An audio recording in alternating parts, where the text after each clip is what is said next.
이런저러한 의심과 난관을 뚫고 윤석열 후보가 결국 정치 대비 5개월 만에 대선 경선 후보를 통해서 이제 국민의힘의 후보 자리를 거머쥐지 않았습니까? 여기에 대한 국민들의 인정이 있는 것 같아요. 그리고 현재 50%를 넘고 있는 정권 교체 여론, 이 여론들의 상당 부분이 윤석열이라면 바꿀 수 있겠다라고 생각을 하고 결집하고 있는 그림으로 보여져서요. 유승민 후보가 당심에서 4% 득표를 했고 원희룡 후보 3% 득표했습니다. 일반적인 수치보다 좀 많이 낮은 결론은 유승민 후보나 원희룡 후보를 선호함에도 불구하고 될 사람을 밀어주자라는 의식이 당원들 사이에서는 많이 공유가 된 게 아닌가. 아, 윤석열이라는 사람이 결국은 제1야당의 후보가 됐구나. 이게 실현이 됐구나는 아주 약간 신기한 거? 뭔가 바라기만 했던 게 정말 현실화됐던 거? 이런 거에 대한 놀라움? 이런 것도 반영이 된 것 같은데 저는 어떻게 또 하나를 더 짚어보자면 이재명 후보가 안 보여요. 여당 대선 후보인데도 선출된 지 이제 한 달 정도 됐잖아요. 10월 10일 날 됐으니까. 근데 전혀 뉴스에서도 나오더라도 굉장히 수세에 몰린 뉴스만 나오고 뭔가 차기 대통령 감이다라는 어떤 후광을 딱 업고 뉴스의 전면에 나서거나 뭐 이런 모양이 있어야 되는데 그런 게 안 보여요. 그러니까 상대적으로 윤석열 후보가 부각이 될 수밖에 없겠죠. 인파이팅 해야죠. 그 윤석열 후보에게 최대한 바짝 붙어서 승부를 봐야 한다고 생각을 합니다. 그 질문이 무엇이든 그건 크게 상관이 없다라고 보고요. 각자 떨어져서 뉴스에 노출되면 미디어 노출 빈도가 다르거든요. 예, 뭐 잘 아시겠지만 어제 그 조선일보 일면 같은 경우 50조 지원을 해서 막 일면 크게 나지 않습니까? 이렇기 때문에 화면을 나눠 가지려면 1대1 지금 일주일에 한 번씩 정책 토론하자라는 제안 저는 윤석열 후보가 매우 수락하기 어려울 거라고 보는데 이런 식의 공세를 계속 펼치면서 정책 현실화 이런 이슈를 들고 가서 맞부딪히는 그림을 만드는 것이 좋겠다.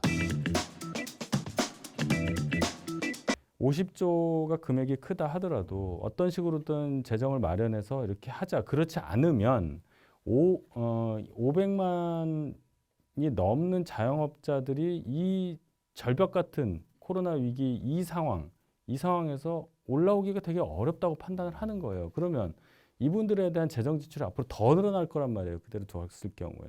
그런 문제의식에서 선제적으로 과다한 금액이라고 공격을 받을 수는 있어도 어쨌든 확실하게 재정을 투입해서 이분들께 실질적인 손실보상을 하자. 이런 차원의 얘기입니다. 문제는 뭐냐면 손실보상법으로 보상을 하려면 국가가 행정명령으로 자영업자에게 손해를 끼친 증거가 있어야 돼요. 그러면 이 손실보상법이 지금 적용 대상이 누구냐라고 보면 전체 500만 자영업자 중에 15%밖에 손실보상법에 적용을 받지 못합니다. 그런데 이러한 저간의 사정을 전혀 모르는 윤석열 후보는 그냥 50조를 손실보상에 쓰겠다라고 선언만 해놓는데 그럼 50조를 500만 자영업자도 아닌 그중에 15%인 75만 자영업자한테만 쓰겠다는 얘기는 아니겠죠. 하지만 법적으로 쓸 방법이 없어요. 이런 것에 대한 고려는 없이 그냥 무조건 내세운 정책 아니냐라는 점에서는 좀 비판을 해야 된다고 생각하고 하지만 큰 돈을 써서 즉 확장 재정 정책을 취해서 코로나19로 어려운 국민들을 어떤 식으로든 도울 방법을 마련하자는 점에서는 전 여야가 모처럼한 의견을 같이 했으니까 이 문제는 그 뭐 취임 후라고 할 것도 없이 지금 당장이라도 할 수 있도록 여야 간에 협의를 해야 된다. 이런 말씀 드리고 싶습니다. 여기서는 여권 입장이랑 좀 비슷해요. 지금 당장 급한데 어떻게 하라는 얘기냐라고 그러니까요. 얘기할 수 있는 거잖아요. 그럼요. 예, 그런 차원에서는 이제 대선 후보 입장에서 이런 공약이 나올 수 있는 거다. 다만 방점이 넓고 옅게 주느냐, 피해 받은 분에게 딱 집중해서 많이 주느냐 이 차이가 있다. 이것만 기억하시면 될 것 같아요. 아니 자본주의라는 게 돈을 많이 벌면 세금을 많이 내게 돼 있는 거예요. 이건 공산주의 생각이 아니라 자본주의의 생각인 겁니다. 그렇기 때문에 이것을 집은 공공재, 땅은 모두의 것이라는 것은 그렇다고 뭐 이재명 후보가 땅 소유를 인정 안 하는 건 아니지 않습니까? 많이 가지신 분들은 똑바로 세금 내자. 그것도 선진국 수준으로. 자본주의의 최첨단을 단지는 선진국 수준으로 내자는 것을 공산주의로 밀어붙일 수는 없다. 이렇게 생각합니다. 미시적으로 볼 때 아니 문재인 정부에서 부동산 정책을 잘못해서 이 고통이 가중되어 있는데 그 정부의 대통령 후보가 나와서 하는 얘기가 이 얘기를 한다는 것이 맞냐라는 문제의식은 저희가 충분히 얘기해도 되는 거죠. 아유, 네.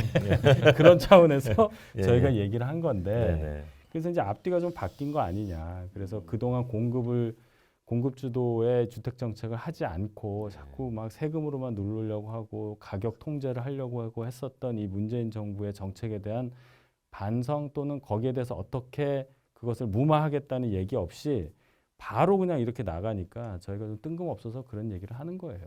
이재명 후보는 앞으로 본인 집권 5년 동안 250만 호의 주택을 공급하겠다고 하는 거고 수도권하고 지방을 절반씩 나누어서 공급하겠다라고 하는 것이고 그건 말씀하신 것처럼 박원순 시장도 그랬고 사실은 박원순 시장이 오세훈 시장이 뉴타운으로 망쳐놓은 서울을 복원하느라 처음에 공급을 좀 억눌렀던 측면이 있는데 근데 이제 나중에 공급을 좀 풀었어야 됐는데 용산에서 그렇고 이제 실패한 측면이 있습니다. 그래서 공급하고 토목이랑 뭐 하는 것이 마치 부정한 일인 것처럼 생각했던 민주당의 태도는 전 잘못됐다라고 생각하고 그런 점에 대해서 이재명 후보는 다른 입장을 내놓고 있고 뭐 반성을 잘했느냐 이 문제는 또 별개라고 생각을 하고 지난번 서울시장 선거 때도 그렇고 민주당도 이제는 공급에 대한 이야기를 좀 본격적으로 하고 있는 것은 전 긍정적인 신호로 봅니다. 가장 중요한 거는 거래가 활발히 일어나게 해야 돼요.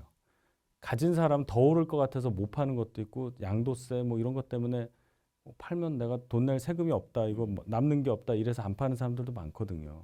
그러니까 기본적으로 이것도 시장에서 거래되는 거잖아요. 공공재가 아니란 말이에요. 그러면 적정한 가격이 있고 그 가격이 맞으면 거래가 돼서 집 없는 사람이 집을 소유할 수도 있고 소유하던 사람이 집을 뭐 팔아서 자기 집 없이 살 수도 있는 거란 말이에요. 이게 자유로워야 되는데 저만 해도 집을 갖고자 하는 어떤 결정, 집을 팔고자 하는 결정에 이 눈치를 보게 돼요.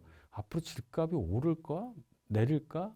그다음 세금 이거 팔면 어떻게 되지? 이걸 생각을 굉장히 많이 하게 된단 말이에요. 그러면 집을 갖고 있지 않은 아주 사회 초년병, 신혼부부, 이제 곧 결혼할 분들 이런 분들이 첫 진입을 하게 될 때 얼마나 어렵겠느냐 생각을 해보면 이 고통은 상상을 초월할 거란 말이에요. 그래서 결국은 거래가 잘 될 수 있도록 할 수 있는 시스템, 거기에 목표를 두고 모든 정책을 만들어야 된다.